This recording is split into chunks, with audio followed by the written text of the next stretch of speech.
राधे राधे, जय श्री कृष्ण। एस्ट्रो ऋषि चैनल पर आपका बहुत बहुत स्वागत है।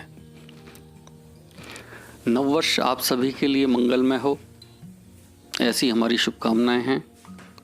वर्ष 2021 सभी के लिए मंगलमय, प्रगतिशील और शांति एवं सुख का परिचायक हो। आप सभी को बहुत बहुत शुभकामनाएं। नववर्ष के आरंभ होते ही शुक्र ग्रह अपनी राशि परिवर्तन करके धनु राशि में आ रहे हैं। तो शुक्र ग्रह का हमारी प्रत्येक राशि पर क्या प्रभाव होगा, इसके विषय में चर्चा करें। सर्वप्रथम तो शुक्र के विषय में आप सभी जानते हैं कि शुक्र एक बहुत चमकीला, आंखों को आनंद देने वाला,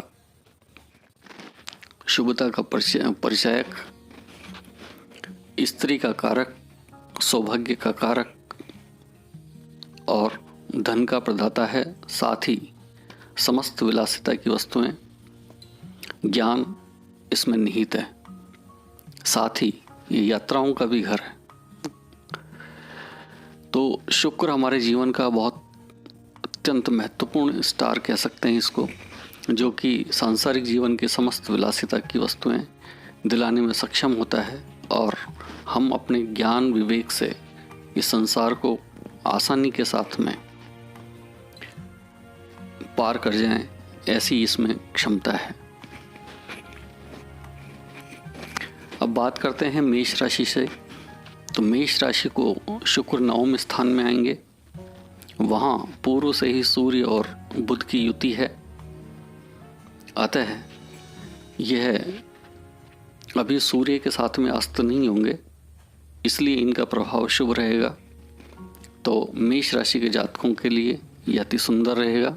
इसमें इन्हें अपने व्यापारिक कार्य से या कोई मनोरंजन के कार्यों से बाहर की यात्रा करनी पड़े, इनका भाग्य साथ दे।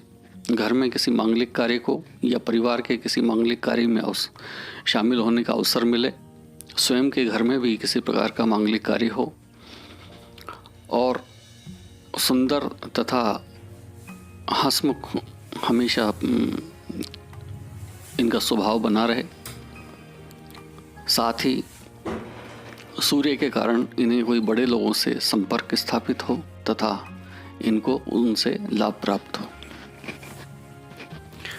बात करते हैं वृष राशि की।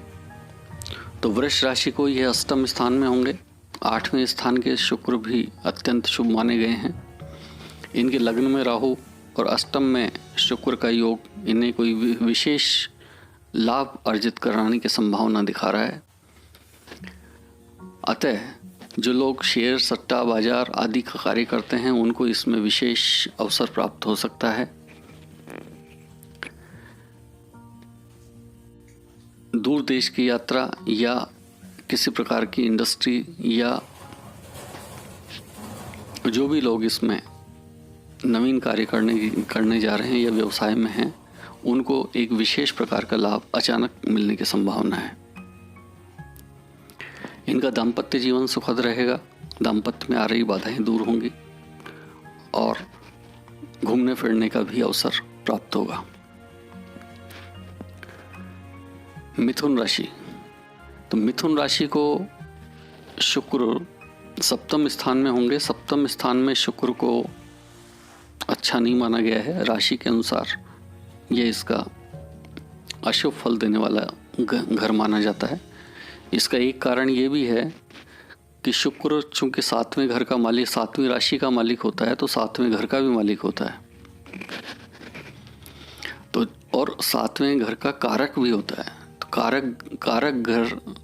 कारक ग्रह यदि कारक भाव में बैठता है तो उसकी हानि करता है। इसलिए इसको 7वें भाव में बैठना इसका उपयुक्त नहीं माना गया।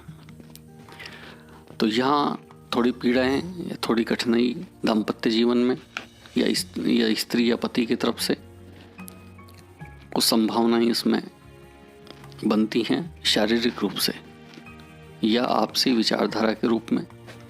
लेकिन अन्य प्रकार से यह शुभ फलदाता होगा। विशेषकर इसमें बच्चों के या मनोरंजन के प्रति जो लोग कार्य कर रहे हैं उनको इसमें सफलता मिलेगी।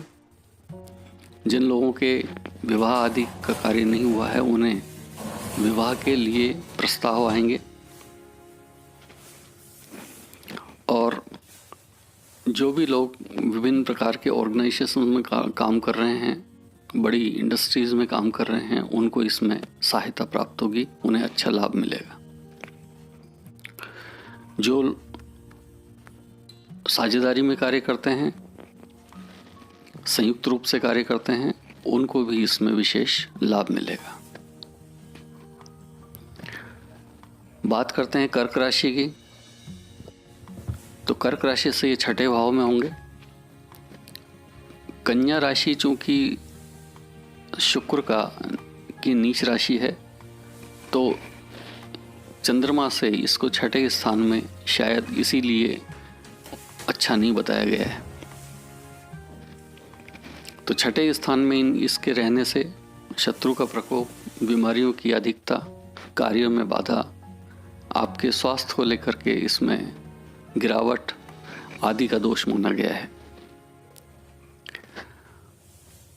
दाम्पत्य जीवन में भी इसको यहाँ से अच्छा नहीं माना गया। तो कर्क राशि के लिए ये शुक्र धनु राशि में स्थित अच्छा फल नहीं दे पाएगा। सिंह राशि, तो सिंह राशि को यह शुक्र पंचम भाव में आ जाएंगे, लेकिन इन्हें वेद प्राप्त हो रहा है, अतः इनको पंचम भाव के संपूर्ण शुभ फल प्राप्त नहीं होंगे। और वेद भी जब तक ये यहाँ रहेंगे तब तक इनको वेद लगा रहेगा, अतः इनका प्रभाव विशेष प्राप्त नहीं हो पाएगा।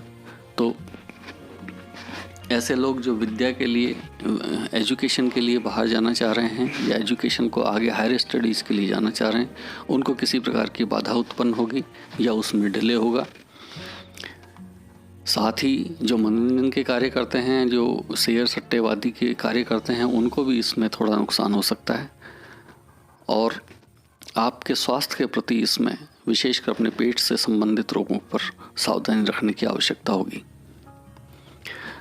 इसमें आपके प्रेम प्रसंगों में भी कहीं कमी आ सकती है, या कहीं आपके प्रेम प्रसंग चल रहे हैं तो उनमें तकरार पैदा होगी, ऐसी सावधानी रखें। इसके बाद है कन्या राशि। तो कन्या राशि को चूँकि शुक्र 12वें भाव में पड़ेंगे, कन्या राशि को चौथे भाव में आ जाएंगे। तो चौथे भाव के शुक्र सुख प्रदाता होते हैं, सुख देने वाले होते हैं। और सुख चूँकि ये स्वयं ही लग्जरी के मालिक हैं, अतः इनके घर में कोई लग्जरी आ जाए, घर में कोई शुभ काम हो, किसी प्रकार का और कोई आमोद प्रमोद का वातावरण बने, गाड़ी घोड़े या कोई मकान आदि की आने की पूरी संभावना है। घर में नए वस्त्र, नई चीज़ें, नए इलेक्ट्रॉनिक आइटम्स, तो इनको घर में सुख प्राप्त होगा किसी भी नई प्रकार की वस्तुओं से। इसका विद्या के हिसाब से भी ये ठीक है और भाग्य के हिसाब से भी ठीक है। तो इनको सुख संबंधी, मतलब इनके द्वारा जो भी कार्य किए जा रहे हैं, जिनकी अपेक्षाएं हैं, वो इनके पूरे हों। तुला राशि को ये तीसरे स्थान में होंगे। तो तीसरे स्थान में भी शुक्र को अच्छा बताया गया है। तो तीसरे स्थान के होने से इनके संपर्क अच्छे होंगे, इनको अपने कार्यों में सफलता मिलेगी। जो लोग विदेश जा रहे हैं उनके वीज़ा आदि का कार्य होगा। तीसरे स्थान में जिनको विवाह आदि का कार्य चल रहा है, उनके संदेश आएंगे, उनके प्रस्ताव आएंगे और वो फलीभूत भी होंगे। तीसरे स्थान में शुक्र का, तो चूंकि ये लग्नेश होकर तीसरे भाव में, यदि इनके पराक्रम को बढ़ाएगा, इनका यश फैलेगा, इनकी बुद्धि की या इनके स्वभाव की, इनके प्रभाव की चारों ओर चर्चा होगी। वृश्चिक राशि को शुक्र दूसरे भाव में रहेंगे। दूसरा भाव हमारी शुभता का घर है, इसमें धन भी मिलता है, परिवार भी मिलता है, हमारी वाणी का भी सुख मिलता है, हमारी प्रोग्रेस भी नजर आती है। हमारे व्यक्तित्व का इसमें विकास होता है। तो इस भाव में शुक्र अच्छी स्थिति में होता है, किंतु यहाँ इसको वेद प्राप्त हो रहा है, तो इसका जितना प्रभाव मिलना था उसमें कुछ न्यूनता रहेगी। फिर भी इसमें किसी प्रकार की हानि की संभावना नहीं है। तो जो लोग जल का कार्य करते हैं, जलीय यात्राओं के द्वारा जिनका कार्य होता है, या नकली वस्तुओं का कार्य है, या कोई तेजाब या विष संबंधी कार्य करते हैं, दवाओं का कार्य करते हैं, लिक्विड का कार्य करते हैं, उन सबको इसमें बेनिफिट प्राप्त होता है। धनु राशि। धनु राशि में शुक्र स्वतः ही स्वयं विद्यमान रहेंगे। ये धनु राशि है, इसमें सूर्य भी विद्यमान है, बुध भी विद्यमान है और शुक्र भी आ गए हैं। तो ये बहुत इम्पोर्टेंट राशि हो गई है और इसका प्रभाव इसका बहुत बढ़ेगा। इसकी चारों ओर प्रशंसा होगी, इनके कार्यों की, इनकी योग्यता की, इनके कर्म की, और इन्हें इसी प्रकार से इनको विशेष इसमें प्रोत्साहन भी प्राप्त होगा। इनका मन आनंद से भरा पूरा होगा। वैवाहिक जो विवाह आदि के कार्य जिनके रुके हुए हैं वो भी संपन्न होंगे। जो टेक्निकल क्षेत्र के लोग इसमें काम कर रहे हैं, टेक्नोलॉजी में काम कर रहे हैं, उनको बहुत बेनिफिट प्राप्त होगा। या टेक्निकल कार्य कर रहे हैं या मेडिकल में हैं, विशेषकर मेडिकल और टेक्निकल वालों को इसमें विशेष लाभ प्राप्त होगा। मकर राशि।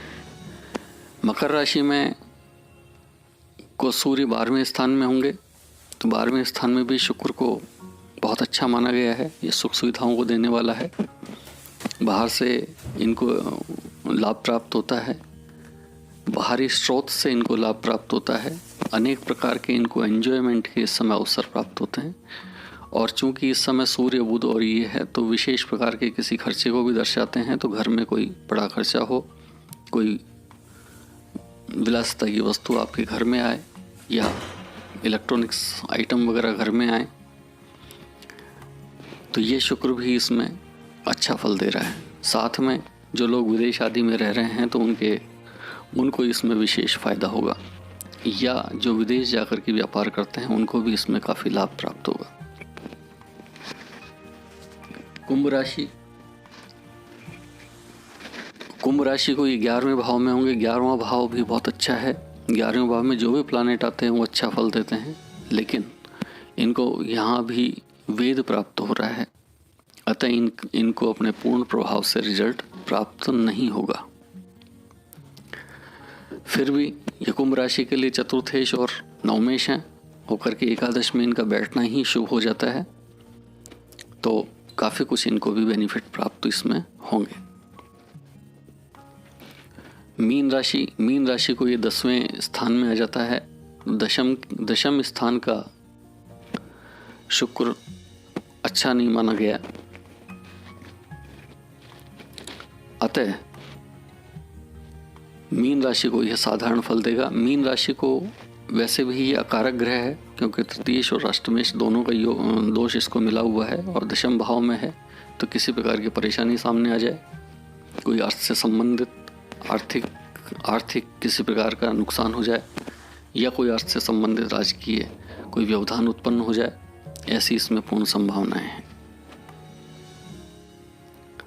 तो ये था शुक्र के धनु राशि में परिवर्तन का संक्षिप्त परिचय। आशा है आप लोगों को पसंद आया होगा।